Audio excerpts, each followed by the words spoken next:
Ω, Ιουλιέτα, γιατί να είσαι η κόρη του Καπουλάτου? Αρνήσου τον πατέρα σου, παράτα τη μάνα σου ήσυχη και έλα να ζήσουμε μαζί κάτω στην καλύβα του Παπαθωμά. Είναι πολύ ωραία, θα περάσουμε πολύ καλά εκεί. Μα τι λες, ρε, σ' αγαπώ, αλλά αυτή η φασολάδα που έφαγες, μαμά μου, θα φωνάξω την νοικοκυρά, μπας και σου δώσει κανένα μπαϊκόν. Τι να κάνω, ρε Ιουλιέτα, καμιά φορά πρέπει να πω και φασολάδα. Κάνω κι εγώ, ρε, ταιριάζουμε πολύ. Να κάνουμε πιο πολύ παρέα. Τι κάνεις εκεί, Ρωμέ, σήματα καπνού? Όχι, προσπαθώ να διώξω τη μυρωδιά που μου βγάλες. Πω ρε αδελφέ μου, μια μοχάτη δέστη. Είναι όψη, συγγνώμη. Μα τι να κάνουμε, πώς θα δείσουμε στην καλύβα του Παπαθωμά? 2-3 άτομα ήμασταν, ψοφίσουμε τη βρώμα εκεί μέσα. Συγγνώμη, εκεί θα χρησιμοποιούμε το πρέσερ. Τέλος πάντων, στο θέμα μας πάλι.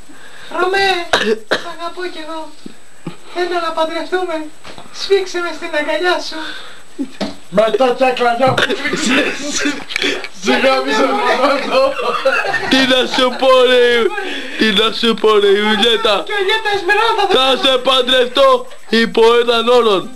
Αρκεί να μην κλάνεις το γάμο και το βράδυ θα κοιμάμαι, επειδή άμα βρωμάει θα φέρω εγώ το θυμό και θα μας κλείσεις όλες μέσα.